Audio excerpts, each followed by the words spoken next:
ایک مرتبہ حضرت علی رضی اللہ تعالی عنہ کوفہ کی مسجد میں تشریف فرما تھے۔ مجمع میں شام سے آیا ہوا ایک مسافر بھی تھا۔ نہایت ادب سے کھڑا ہوا اور عرض کی، اے امیر المؤمنین، مجھے کچھ سوالات میں تشویش ہے۔ میں آج یہاں آپ کی موجودگی کا سن کر آپ سے چند سوالوں کے بارے میں جاننے کے لیے آیا ہوں۔ میں آپ سے ان کے متعلق درست معلومات چاہتا ہوں۔ آپ رضی اللہ تعالی عنہ نے جواب دیا، اگر تم سوال پوچھنا چاہتے ہو تو پوچھو، اگر ضد بازی یا بحث کا ارادہ رکھتے ہو تو محفل کے آداب کو دیکھو اور خاموشی سے بیٹھ جاؤ۔ یہ مکالمہ سن کر ہجوم میں لوگ بھی آپ کی جانب متوجہ ہوئے۔ اس شخص نے حضرت علی رضی اللہ تعالی عنہ سے سوالات کا آغاز کیا اور کہا، اے امیر المؤمنین، مجھے یہ بتائیں کہ تخلیق کائنات میں اللہ نے سب سے پہلے کس کو تخلیق کیا؟ آپ رضی اللہ تعالی عنہ نے فرمایا، اللہ نے سب سے پہلے نور کو پیدا کیا۔ اس نے سوال کیا، اللہ نے زمین، آسمان اور پہاڑوں کو کس چیز سے بنایا؟ آپ رضی اللہ تعالی عنہ نے فرمایا، اللہ نے آسمانوں کو پانی کی بخارات سے، زمین کو پانی کی جھاگ اور پہاڑوں کو پانی کی موجوں سے بنایا۔ پھر اس نے سوال کیا، مکہ کو ام القریٰ کیوں کہا جاتا ہے؟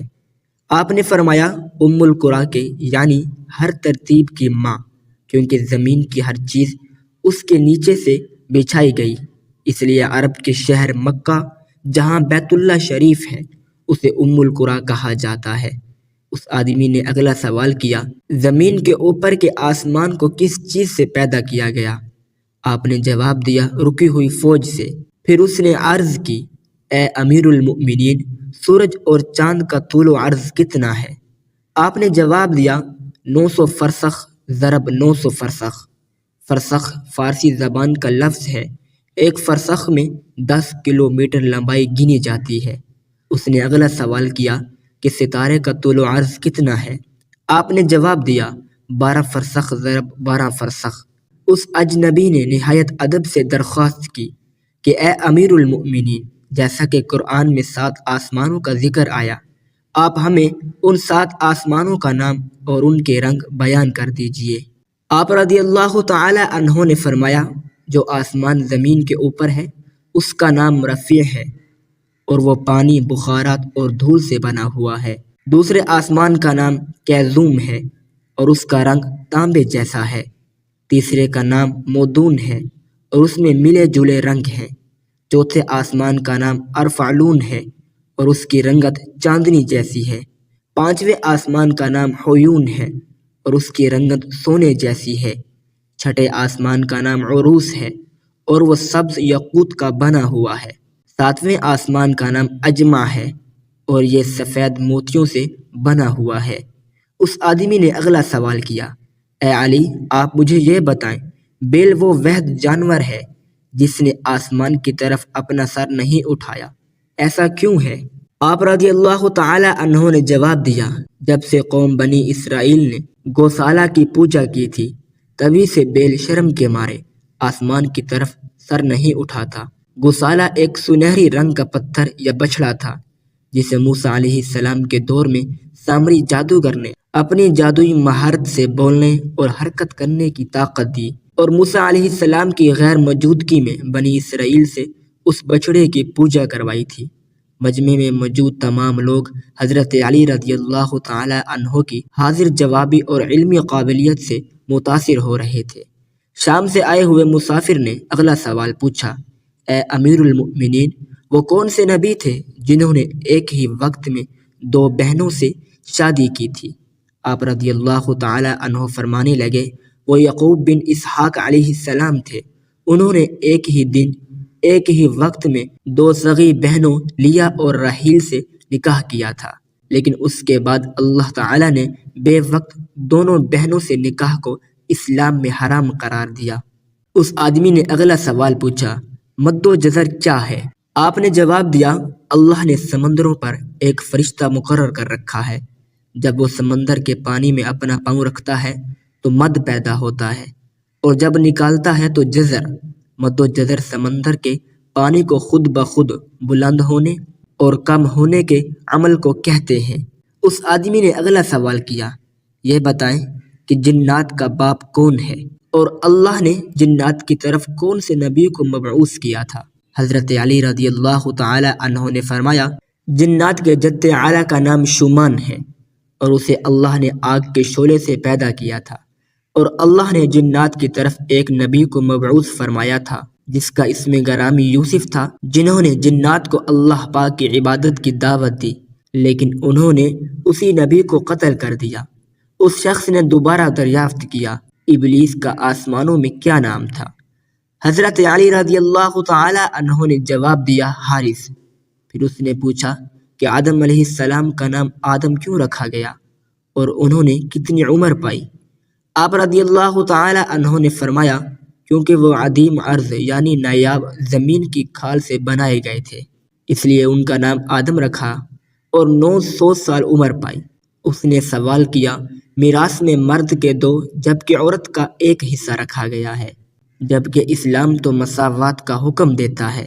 آپ رضی اللہ تعالی عنہ فرمانے لگے، جنت میں حضرت حوا علیہ السلام نے جو خوشہ اٹھایا تھا اس پر گندم کے 3 دانے تھے، انہوں نے خود 1 رکھا جبکہ آدم علیہ السلام کو 2 دیے۔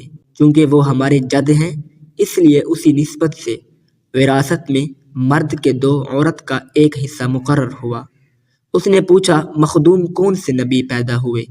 آپ رضی اللہ تعالی عنہ نے فرمایا، اللہ نے آدم علیہ السلام، ان کے بیٹے شیش علیہ السلام، حضرت ادریس علیہ السلام، سان بن نوح علیہ السلام، حضرت داؤد علیہ السلام، حضرت سلیمان علیہ السلام، حضرت لوط علیہ السلام، حضرت اسماعیل علیہ السلام، حضرت موسیٰ علیہ السلام، حضرت عیسیٰ علیہ السلام اور حضرت محمد صلی اللہ علیہ وسلم کو مخدوم پیدا فرمایا۔ اس شخص نے دریافت کیا، روئے عرض پر شعر سب سے پہلے کس نبی نے عرض کیے؟ آپ رضی اللہ تعالی عنہ نے جواب دیا، حضرت آدم علیہ السلام نے۔ جب حضرت آدم علیہ السلام زمین پر اتارے گئے اور انہوں نے ہر طرف زمین کی خاک اور وسعت اور ہوا کو دیکھا، اور پھر جب شیطان کے وسوسے کی وجہ سے قابیل نے حابیل کو قتل کیا تو آدم علیہ السلام نے شدید غم میں یہ اشعار کہے، اور ان کے رہنے والے بدل گئے اور زمین کا چہرہ خراب اور گرد آلود ہو چکا ہے، رنگ و ذائقہ رکھنے والی چیز بدل گئی اور خوبصورت چہرے کی بشاشت ماند پڑ گئی۔ میں اپنے طور و حیا کو باعث غم سمجھتا ہوں، اور کیا زندگی کے خاتمے کی وجہ سے مجھے چین مل سکے گا؟ میں آنسو آخر کیوں نہ بہاؤں، کیونکہ حابیل قبر میں دفن ہو چکا اور قابیل نے اپنے بھائی کو قتل کر دیا ہے۔ ہائے غم و حسد، سانولا سلونا بیٹا گم ہو گیا۔ یہ بات سن کر سبھی حاضرین خاموش ہو گئے۔